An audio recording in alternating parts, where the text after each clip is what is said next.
Hello everyone, I am Amit और हम पढ़ रहे हैं वर्ल्ड पॉलिटिक्स जो बुक है उसका first chapter the cold war era. इस चैप्टर में हम पढ़ेंगे कि कोल्ड वॉर क्या है, कोल्ड वॉर कैसे इमर्ज हुआ, उसके पीछे कॉज क्या थे, कोल्ड वॉर के दौरान इन दोनों कंट्रीज़ जो कोल्ड वॉर के लीडर्स थे उन्होंने कौन कौन से ग्रुप्स बनाए और वो काउंटर करने के लिए जो एक तीसरा ग्रुप बना नेम उसका क्या रोल है और कैसे बना, कौन कौन उसके लीडर्स थे, उसके बारे में डिस्कस करेंगे।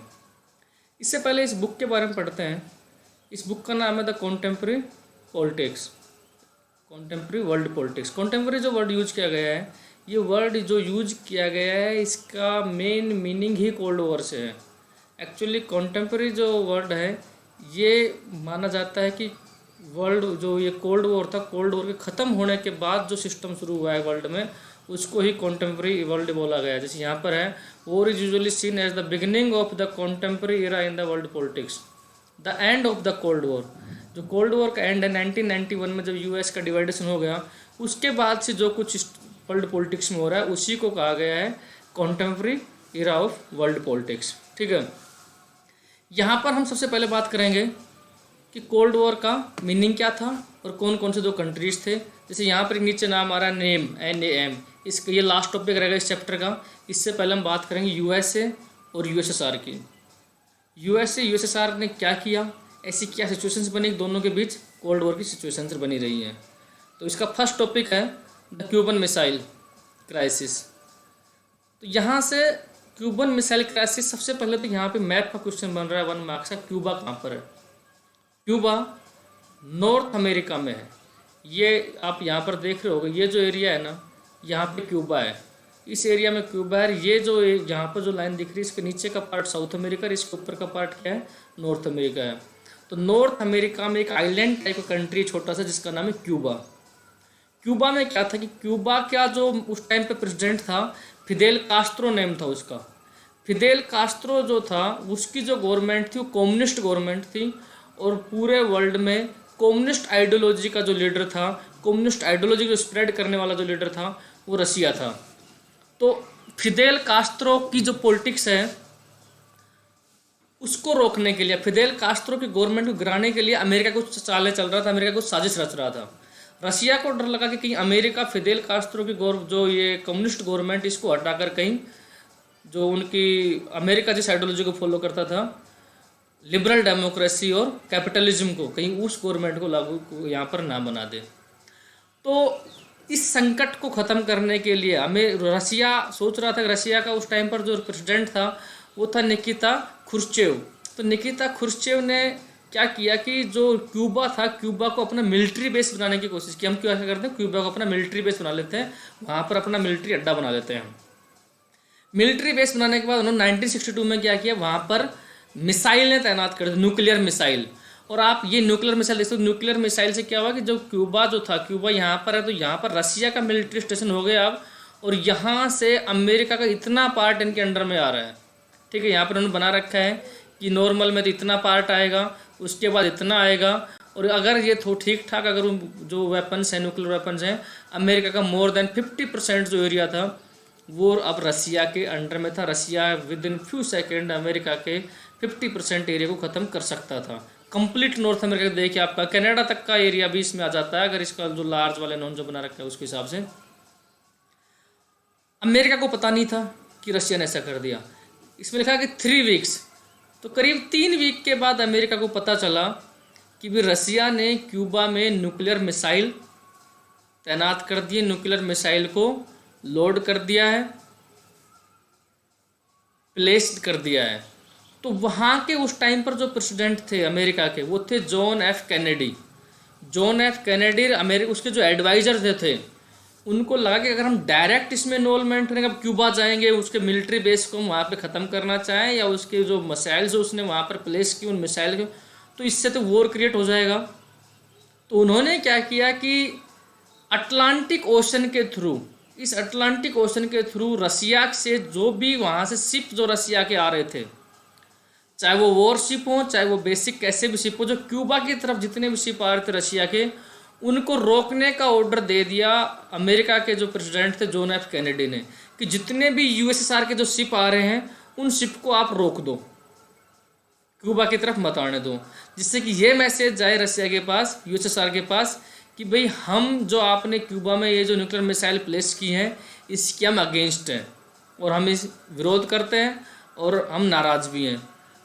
तो इससे पूरे वर्ल्ड में एक एंगर, मतलब पूरा वर्ल्ड एक डिस्ट्रेस, तनाव में आ गया कि भाई अब तो लड़ाई होगी, क्योंकि एक तरफ से यूएसएसआर की शिप जा रही हैं, दूसरी तरफ से अमेरिका की शिप आ रही हैं, और दो वो अमेरिका की शिप चाह रही हैं कि यूएसएसआर की शिप आगे ना जाए। तो ऐसे में क्या हुआ कि दोनों ही अपनी मूंछों को ऊपर रखना चाहते थे। तो यूएसएसआर की शिप या तो पहले ही मुड़ गई या उन्होंने अपनी स्पीड कम कर दी थी कि वो एक दूसरे के पास नहीं आए, डिस्टेंस मेंटेन रहा। और ये जो यहाँ का जो प्रॉब्लम था ये धीरे धीरे ख़त्म हो गया। तो जब यहाँ पर लड़ाई नहीं हुई क्यूबा की, अमेरिका के जो शिप जो थे वो वहाँ पहुँच गए, उसके बाद यूएसएसआर के शिप या तो वापस चला गया डिस्टेंस मेंटेन की।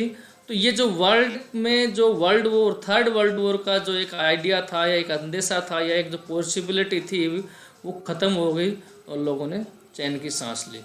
लेकिन पूरे वर्ल्ड में हमेशा कहीं ना कहीं बार बार ऐसे सिचुएशंस आते रहे हैं कि दोनों, जैसे वर्ल्ड में किन्हीं दो कंट्रीज का वॉर हुआ, दोनों कंट्री किसी ना एक ग्रुप में थे, या तो यूएसएसआर के ग्रुप में था या वो यूएसए के ग्रुप में था।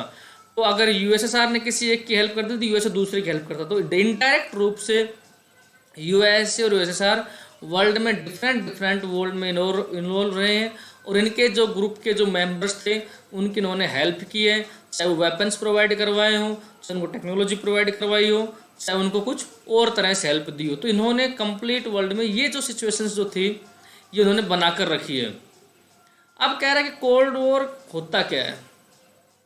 कोल्ड वॉर का बेसिक मीनिंग है the cold war refer to the competition, the tension and a series of confrontations between the United States and Soviet Union, कि दोनों कंट्री के बीच, यूएस और यूएसएसआर के बीच जो कंपटीशन था, जो टेंशंस थी और जो कॉन्फ्रंटेशंस था कि एक दूसरे को काउंटर करने का जो सिस्टम चल रहा था, उसी को कोल्ड वॉर बोला गया। दोनों ने कभी भी मौका नहीं चूका, जहाँ भी जिसको मौका मिला वहीं पर उसने अपनी पावर को दिखाने की कोशिश की। तो जो पावर का जो शो ऑफ था ना, इसी को कोल्ड वॉर कहा गया है, कि टेंशन बनी रही कि अब वार होने वाला, अब वार होने वाला है, वार होगा, अब होगा। वो थर्ड वर्ल्ड वॉर नहीं हुआ। दूसरा सिस्टम आता है कि कोल्ड वॉर जो है सिर्फ और सिर्फ पावर का मैटर नहीं था। ये जैसे यहाँ है, कोल्ड वॉर ओनली पावर का मैटर नहीं था, ये आइडियाज़ की भी लड़ाई थी। Political ideas, social ideas, economical ideas, या पॉलिटिकली, सोशली और इकोनॉमिकली अपने आप को पावरफुल बनाने के लिए भी ये एक लड़ाई थी। एक्चुअली हमने पहले डिस्कस कर लिया कि यूएसएसआर जो था वो फॉलोवर था कम्युनिस्ट और सोशलिस्ट आइडियोलॉजी का, सोशलिज्म एंड कम्युनलिज्म का, जबकि यूएसए जो था इसकी आइडियोलॉजी क्या थी, liberal democracy and capitalism. Liberal democracy की चुनाव हो, चुनाव के द्वारा गवर्नमेंट चुनी जाए, बहुत सारी वहाँ पर पॉलिटिकल पार्टीज हों, और कैपिटलिस्ट मतलब पूंजीवाद, लोगों के पास अपनी पूंजी और एकदम फ्रीली लोग इंडस्ट्रियाँ डेवलप करें, बिजनेस करें, अपने ऐसा करें। यूएसएसआर थोड़ा सा क्या चाहता था कि सरकार पर बहुत ज़्यादा पार्टियाँ नहीं होनी चाहिए, एक या दो ही पार्टियाँ होनी चाहिए, और इसके साथ साथ वो लोग सोशलिज्म मतलब सब लोगों का भला हो, कोई बहुत ज़्यादा वहाँ पैसे वाला नहीं हो। कम्युनिस्ट मतलब मैक्सिमम जगह पर, मैक्सिमम जो इंस्टीट्यूशंस हैं उन पर सरकार का अंडर में होनी चाहिए, प्राइवेट प्रॉपर्टी कम होनी चाहिए। जनरली आपने 11th में बहुत सारा पढ़ा होगा इसके बारे में। तो ये भी लड़ाई थी। दोनों क्या चाहते थे, यूएसएसआर चाहता था कि वर्ल्ड में जितने भी नए नए कंट्री जो डेवलप, जो इंडिपेंडेंट हो रहे हैं, ये कंट्री कम्युनलिज्म और जो उनकी जो आइडियोलॉजी है सोशलिज्म और कम्युनलिज्म की, उस आइडियोलॉजी को फॉलो करे, जबकि अमेरिका चाह रहा था कि ये लिबरल डेमोक्रेसी और कैपिटलिस्ट बने। इस सिस्टम में अपनी तरफ कंट्रियों को अट्रैक्ट करने के लिए दोनों शो ऑफ करते रहे थे। अब यहाँ आता है what is the cold war. यहाँ से ये चैप्टर से मेरे को लगता है कि 3 मार्क्स का क्वेश्चन इसमें कोल्ड वॉर से पूछ सका जा सकता है। ये कह रहा है 1945 में जब सेकेंड वर्ल्ड वॉर ख़त्म हुआ, तो सेकेंड वर्ल्ड वॉर में 2 ग्रुप थे, एक का नाम था अलाइड फोर्सेस और दूसरे का नाम था alliance, axis power and allies. तो अलाइड जो फोर्सेस थी इसमें था यूएसएसआर, ब्रिटेन और फ्रांस। यूएसएसआर, यूएसए, ब्रिटेन और फ्रांस, ये 4 जो थे ये लीड कर रहे थे अलाइड को। दूसरी तरफ जो एक्सिस जो पावर थी, एक्सिस में मेन कंट्री थे जर्मनी, इटली और जापान। अब आपको पता है कि सेकेंड वर्ल्ड वॉर ख़त्म कैसे हुआ। अमेरिका ने क्या किया था, जापान के हिरोशिमा और नागासाकी जो दो सिटी थे उनके ऊपर न्यूक्लियर अटैक कर दिया था, जिसकी वजह से बाद में ये वॉर ख़त्म हो गया था। इन पावर के साथ साथ USA, USSR, Britain, France, Germany, Italy, Japan के साथ साथ बहुत सारे एशियन और यूरोपियन छोटे छोटे कंट्री भी थे जो इन वॉर में डायरेक्ट और इनडायरेक्ट रूप से बाद में इन्वॉल्व हुए थे। अब क्या हुआ, जो फर्स्ट वर्ल्ड वॉर था, यहाँ पर थोड़ा सा पढ़ लेते हैं। आपने पढ़ा अलाइड और एक्सिस। फर्स्ट वर्ल्ड वॉर में आप अलाइड तो पढ़ोगे, एक्सिस की जगह वहाँ सेंट्रल पावर लिखा हुआ है। अलाइड में ये सारे कंट्री हैं, सिर्फ जापान उल्टा है। जापान जो अब एक्सिस में है वर्ल्ड वॉर फर्स्ट में, ये अलाइड मतलब यूएसए और यूएसएसआर के साथ मिलकर चुनाव वो वॉर लड़ रहा था। बट सेकेंड वर्ल्ड वॉर में ये एक्सिस की तरफ चला गया था। उस टाइम पे फर्स्ट वर्ल्ड वॉर में एक्सिस का नाम क्या है, सेंट्रल पावर। तो सेंट्रल पावर में मेनली थे जर्मनी, ऑस्ट्रिया और ओटोमन एम्पायर। ठीक है।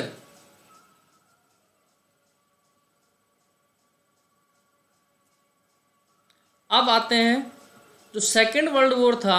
एक्चुअली अमेरिका ने हिरोशिमा नागासाकी पर जब अटैक किया उस टाइम पर पूरे वर्ल्ड के जो जो मेन जो वॉर के जो थिंकर्स या जो उस टाइम के जो रिपोर्टर्स या हम बोल सकते हैं कि मीडिया पर्सन, सबको लगा जापान सरेंडर करने वाला है।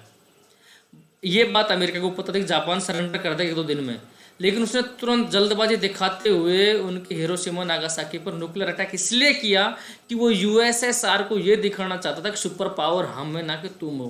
क्योंकि अगर वो अटैक नहीं करता तो पूरे वॉर की जो जीत थी उसका क्रेडिट मिलने वाला था यूएसएसआर को।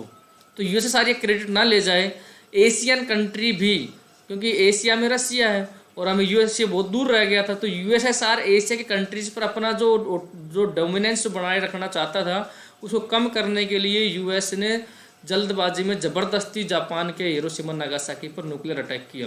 अदरवाइज जापान सरेंडर करके हार मारने वाला ही था 1-2 दिन में, कि उसने सिर्फ इसलिए अटैक किया कि कहीं ये जो पूरा जो वर्ल्ड वॉर हुआ है सेकंड, इस वर्ल्ड वॉर का पूरा क्रेडिट कहीं रसिया को ना मिल जाए, रसिया सुपर पावर ना बन जाए।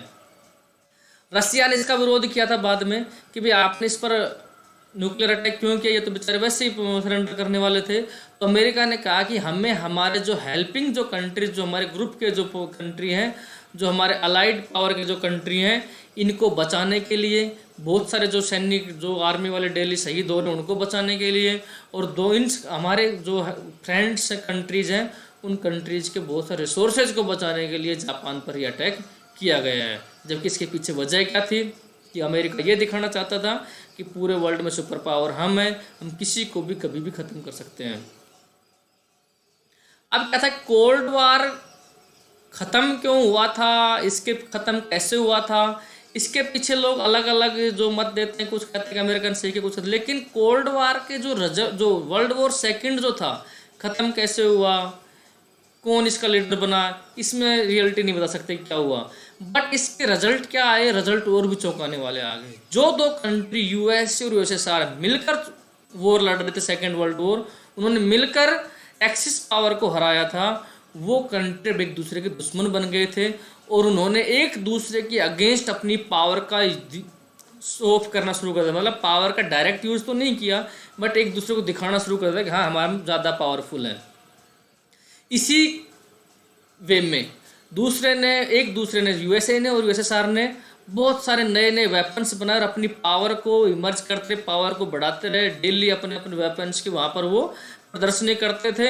अपने जो वेपन्स थे उनका एक तरह से ये फैशन शो चल रहा था कि भाई दिल्ली आज हमने ये बना लिया, दूसरा उससे पावरफुल हथियार बना रहे। यूएसए ने कुछ पावरफुल बनाया तो यूएसएसआर उसको काउंटर करने के लिए। पूरे वर्ल्ड में टेंशन स्प्रेड हो रही थी। जो छोटे छोटे कंट्री जो थे या जो डरे हुए थे वो इनसे खरीद रहे थे कि भाई हमें भी कुछ दे दो, कि तुम लड़ो और हमें बीच में ले रहो। ये समस्या थी। अब क्या हुआ, दोनों ने कंट्रियों को अपनी तरफ अट्रैक्ट करना शुरू कर दिया, इधर यूएसएसआर ने और उधर यूएसए ने। मैक्सिमम जो ईस्ट यूरोपियन जो कंट्रीज जो थे, यूरोप के ईस्ट में मतलब रसिया की साइड में, उन्होंने मैक्सिमम ने ज्वाइन किया यूएसएसआर को। यूरोप के जो वेस्टर्न साइड के जो कंट्रीज थे उन्होंने ज्वाइन किया यूएसए को। इसलिए इसको कई बार यूएसए वाले को वेस्टर्न गुट भी बोलते हैं और उसको ईस्टर्न गुट भी बोला जाता है। अब न्यूक्लियर वॉर की पॉसिबिलिटीज बढ़ने लगी। लेकिन जब दोनों दुश्मन बराबर के हों तो लड़ाइयाँ नहीं होती हैं, क्योंकि दोनों को एक दूसरे से खतरा रहता है, दोनों खत्म कर देंगे। एक्चुअली ऐसी सिचुएशंस थी कि अगर गलती से भी किसी एक के सैनिक ने मजाक में भी अगर कुछ कर दिया तो वर्ल्ड वॉर थर्ड हो जाता, खत्म हो जाता सब कुछ। मतलब इतना खत्म हो जाता कि ये देखने वाला कोई नहीं रहता कि सुपर पावर कौन है, कौन जीता कौन हारा, कौन जीता कौन हारा। यहाँ पर एक वर्ड आया है logic of deterrence. Logic of deterrence 1 marks में आपसे पूछ सकता है। इसका मीनिंग है both side have the capacity to retaliate against an attack and the cause of much destruction there other than the afford initiate war. इसका simple meaning क्या है मैं बता देता हूँ आपको। इसका मीनिंग है कि दोनों के पास इतनी कैपेसिटी थी कि अगर किसी एक ने हमला किया तो उसके हमले से वो बच भी सकते हैं, और बचने के बाद उसके पास इतना सारा और वेपन्स और गोला बारूद और उसका जखीरा इतना है कि दूसरे को ख़त्म भी कर सकता है। मतलब दोनों के पास हथियारों की भीड़ लगी हुई है। तो इस वजह से इसको बोलते हैं लॉजिक ऑफ डिटरेंस। तो लॉजिक ऑफ डिटरेंस जो था इसको हिंदी में अपरोध बोला हुआ है, अपरोध। ठीक है, इससे क्या होता है कि एक दूसरे के पास इतनी ताकत है कि एक दूसरे के हथियारों को काउंटर भी कर सकते हैं, काउंटर करने के बाद भी अलग अलग इतने सारे हथियार बचे एक दूसरे को ख़त्म भी कर सकते हैं। तो अगर वॉर हुआ तो वॉर के बाद ऐसी सिचुएशन हो जाएगी कि दोनों में ये देखने वाला नहीं रहेगा कि जीता कौन हारा कौन। दूसरी प्रॉब्लम क्या थी कि अगर दोनों में से किसी के सैनिक ने मजाक में या अपनी शैतानी में या कुछ भी कहें गलती से भी अगर कुछ चला दिया और थोड़ा सा भी किसी का लॉस हुआ तो इतना लॉस हो जाएगा तो एक दूसरे का कि उसकी संभावना नहीं है, पॉसिबिलिटी नहीं है। अब इन सब से बचने के लिए क्या किया जाने लगा कि दोनों ने अपने अपने ग्रुप बनाने शुरू कर दिए। ग्रुप मतलब पावर ब्लॉक्स। नेक्स्ट टॉपिक हमारी है the emergence of power blocks. उस टाइम पर क्या हुआ, 2 ग्रुप बनाए गए। एक को नाम दिया गया उन्होंने, जैसे पहले बनाया नाटो। 1949 में अमेरिका ने क्या किया, जो ईस्टर्न जो कंट्रीज के फेवर में जो थे उनको उसने अपनी साइड में ला लिया और उन सब ने एक उनको प्रोमिस दिया कि हम साथ मिलकर रहेंगे। होता ना आपकी क्लास में भी होता होगा, ग्रुप बन रहे हैं, भाई तू मेरे ग्रुप में आ जा, कोई इसको कुछ कहेगा तो मार देंगे, तोड़ देंगे, फोड़ देंगे। वो वाला सिस्टम किया इन्होंने कि भाई नाटो में जो लोग आएंगे, जितने भी मेंबर कंट्री होंगे, उनमें से किसी एक कंट्री पर किसी भी दूसरे कंट्री जो नाटो के मेंबर नहीं है, पहली सिचुएशन ये थी नाटो के मेंबर्स को आपस में लड़ना नहीं है, आपस में कोई कंपटीशन नहीं करना, आपस में कोई लड़ाई नहीं करनी, मिलजुल कर रहना। अगर हमारे अलावा कोई बाहर का कंट्री हमारे वो किसी भी मेंबर पर, हमारे किसी भी दोस्त पर हमला करता है तो ये हम सब पर, पूरे नाटो पर हमला माना जाएगा और हम सब मिलकर उसको हराएंगे। तो खुश हो गए, छोटे छोटे कंट्री इधर जुड़ गए कि भाई ठीक है, हम तो छोटे, हमारे पास इतनी आर्मी पावर है नहीं, अगर हमें कुछ कहेगा तो अमेरिका बस देख लेगा, हमें डॉन मिल गया, दादा मिल गए। तो इसमें बहुत सारी कंट्री जुड़ते चले गए। इन्होंने अपना नाम दे दिया नाटो, अपने ग्रुप का नाम क्या दे दिया, नाटो। ये 2 मैप दिए हुए हैं, इन मैप में ये दिखा रहा है कैसे अलायंस के बाद कोल्ड वॉर में क्या क्या सिस्टम था, first war, second war, third world war. कि फर्स्ट वॉर इसका वर्ल्ड का मतलब है कि जो कंट्री रशिया के फेवर में थी, सेकेंड वर्ल्ड का मीनिंग है जो कंट्री यूएसए के कॉन्टेक्ट में थी उसके एड हो जाए, थर्ड का मतलब है जो दुनिया के नए विकसित देश हुए थे, गरीब थे, डेवलपिंग या अनडेवलप कंट्री थे। नाटो का फुल फॉर्म है North Atlantic Treaty Organization. NATO इसको ईस्ट ग्रुप भी बोलते हैं, ऊपर दिया हुआ है ईस्टर्न एंड वेस्टर्न। तो इसको ईस्टर्न अलायंस भी बोला जाता है क्योंकि ईस्टर्न कंट्रीज का था। जो येलो कंट्री, जैसे यहाँ पर देखा नाटो, नाटो में ये कंट्री जो येलो कलर में आपको दिख रही है, ये सारे सारे नाटो के कंट्री हैं। एक्चुअली यूरोप के दिखाए हुए हैं आपको। इन सब का लीडर कौन था, यूएसए था। वार्सा पैक्ट में वो कंट्रीज हैं जो यूएसए के अंडर में, जो यूएसएसआर के अंडर में थे, और यूएसएसआर ने बाद में बनाया था 1953-54 में वार्सा पैक्ट। इन्होंने इनको काउंटर, मतलब यूएसएसआर ने इन यूएसए वालों को काउंटर करने के लिए अपना ये ग्रुप बनाया था। तो नाटो बन गया। 1955 में क्या हुआ, नाटो को काउंटर करने के लिए यूएसएसआर की लीडरशिप में ग्रुप बनाया गया वार्सा पैक्ट। नाटो को काउंटर करने के लिए यूएसएसआर की लीडरशिप में बना गया वार्सा पैक्ट। और वार्सा पैक्ट में भी रूल दोनों के सेम, मेंबरशिप के नियम एक जैसे, भाई हमारे यहाँ आओगे तो आपस में लड़ना नहीं है, कोई और हमला करेगा तो हम सब पर माना जाएगा। तो खुशी खुशी नए नए छोटे छोटे कंट्री इनसे मिल रहे थे।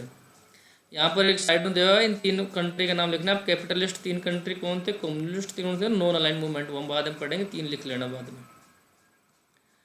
अब नाटो और जो वार्सा पैक्ट थे ये तो बन गए, बट इसके साथ साथ एशियन कंट्री मैक्सिमम कैसे थे जो अभी किसी भी ग्रुप में नहीं गए थे, और ये अपना थोड़े इनकी अलग ही राजनीति चल रही थी।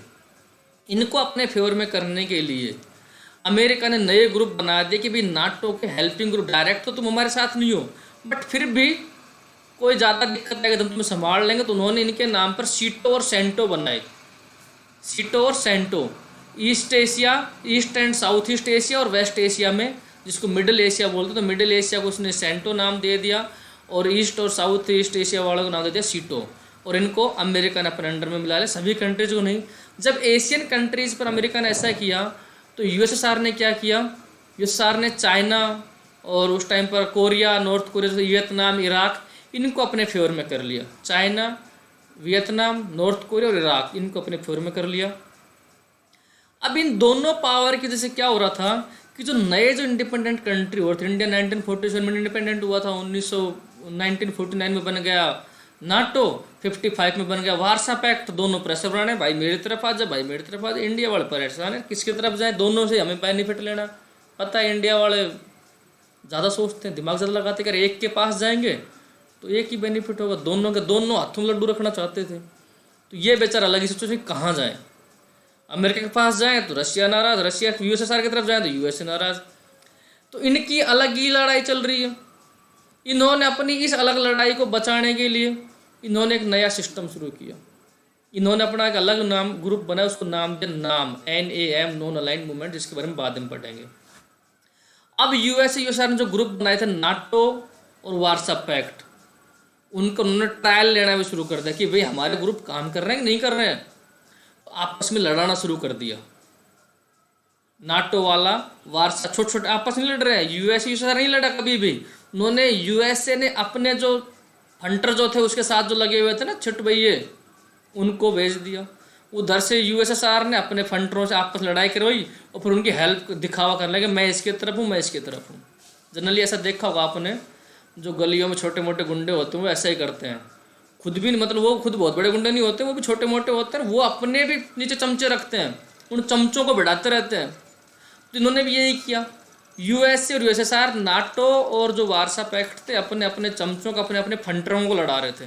फंटर वर्ड समझते हो शायद आप, जो बॉयज़ हैं वो मैक्सिमम समझते हो, गर्ल्स मत समझो, ऐसा बहुत अच्छा वर्ड नहीं है, बुक का वर्ड नहीं है। अब यहाँ वजह ये है कि जब छोटे कंट्रीज बड़े अट्रैक्ट हो रहे थे, चाह रहे थे कि नाटो में जाऊँ कि वार्सा पैक्ट में जाऊँ।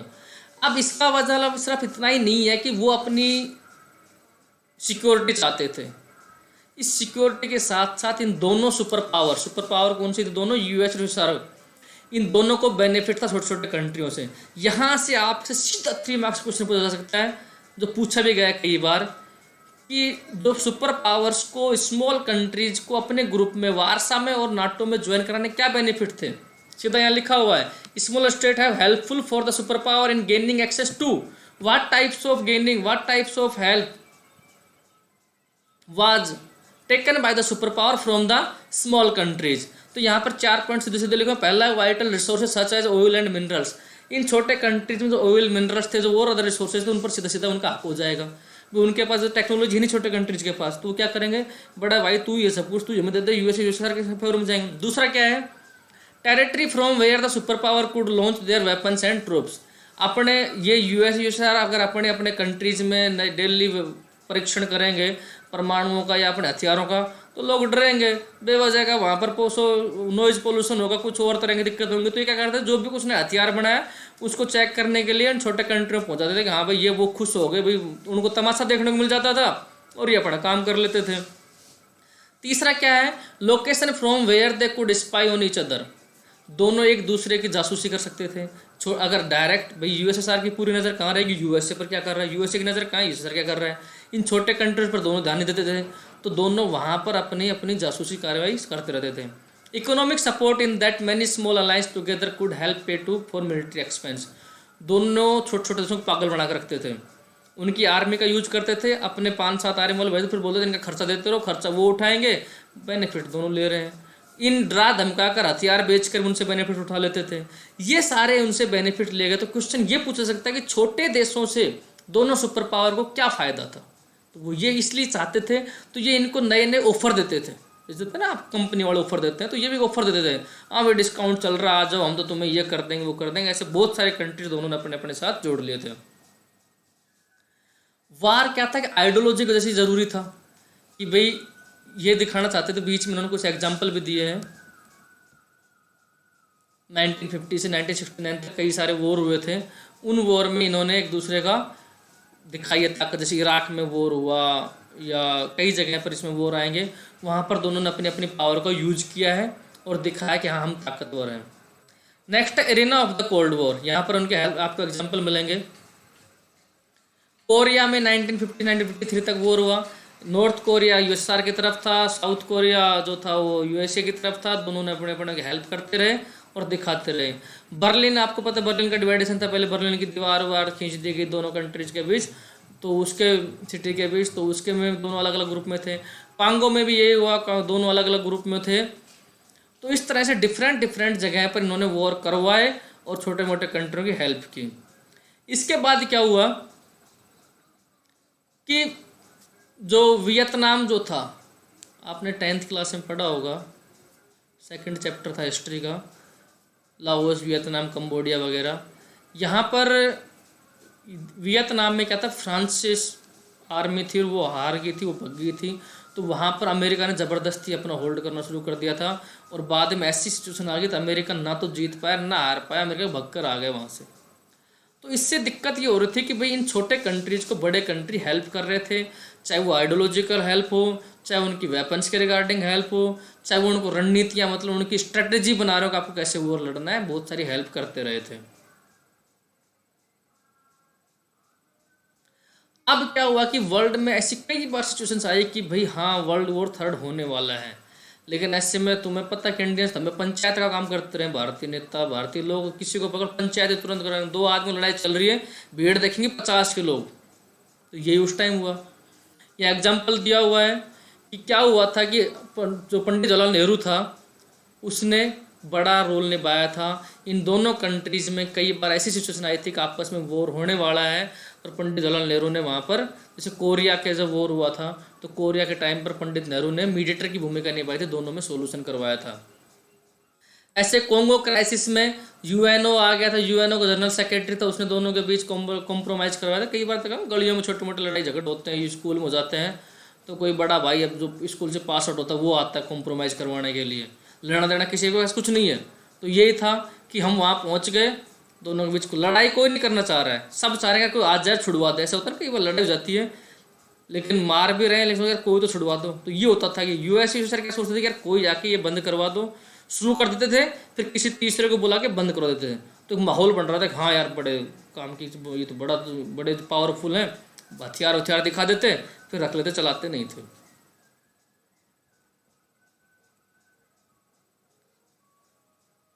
तो इस तरह जो दोनों साइड थी, दोनों ये पता लग गया था कि हमें आपस में लड़ाई नहीं लड़नी है, हमें डायरेक्ट लड़ाई नहीं लड़नी है, हमें सिर्फ अपने हथियार बढ़ाते हैं। हथियार कब तक बढ़ाएंगे? हथियार इतने ज़्यादा हो गए थे कि बाद में उन्होंने अपनी ट्रीटी कर हथियारों कम भी किया, संधियाँ किए, हथियार ख़त्म कर लेते हैं। वो बाद में पढ़ेंगे, हम बहुत सारा डिस्कस करने वाला है, बड़ा मज़ा आने वाला है। ठीक है, नेक्स्ट जो टॉपिक है यहाँ पर, ये जो कार्टून थी, इस कार्टून को पढ़िए एक बार। ये यूएसएसआर है, ये यूएसए, ये चाइना है। मतलब यूएसआर यूएसए दोनों लग रहे थे हम साथ साथ हैं, बट चाइना ने क्या किया, चुपचाप यूएसए से दोस्ती कर ली। तो इसका फिर इसको डाउन करने के लिए यूएसएसआर ऐसे कंट्री को ढूंढ रहा था जो यूएसए के फेवर में थे और वो उनके पास आ जाए। यहाँ दिखाया गया है अमेरिकी जो प्रेसिडेंट जॉनसन थे, वियतनाम में वो वॉर में चले तो गए, शामिल तो हो गए, बट उनके साथ दिक्कत क्या हुई कि वियतनाम उनके लिए क्या बन गया, एक तरह का जहरीला सांप बन गया, बिच्छू सा बन गया, उनको दिक्कत होने लग गई थी। ठीक है, तो नेक्स्ट जो टॉपिक रहेगा वो हमारा रहेगा नाम का रहेगा, नॉन अलाइन मूवमेंट का, वो हम बाद में डिस्कस करेंगे उसके बारे में। यहाँ पर ये कुछ डेट्स लिखी हुई हैं, मेरे को नहीं लगता कि एग्जाम में डेट्स पूछेंगे, बट फिर भी आप इनको पढ़ लेना एक बार, थोड़ा सा अंडरस्टैंडिंग में बेनिफिट रहेगा। कोई भी कैसा भी डाउट रहे आप लोग पूछ लेना। ये 4 पॉइंट आपको अपने नोटबुक में लिखना है, यहाँ से क्वेश्चन पक्का पूछा किसी न किसी एग्जाम में, हो सकता है आपके प्री बोर्ड में पूछ में नहीं करेगा, फाइनल में आएगा, फाइनल में सीबीएसई कहीं से पूछ सकती है। 1 मार्क्स के क्वेश्चन के लिए आपको छोटे छोटे क्वेश्चन तैयार करने पड़ेंगे। कोल्ड वॉर में 1 मार्क्स के लिए सबसे बेस्ट रहेगा आप ये जो ग्रुप्स बने हुए हैं अलग अलग जो सैनिक ग्रुप जो थे, सीटो, सेंटो, नाटो या वार्सा पैक्ट, इनके बारे में पढ़ लीजिए। ठीक है, थैंक यू वेरी मच। कोई भी कैसा भी डाउट हो आप लोग किसी भी प्लेटफॉर्म पर पूछ सकते हो। मिलते हैं नेक्स्ट टॉपिक पे।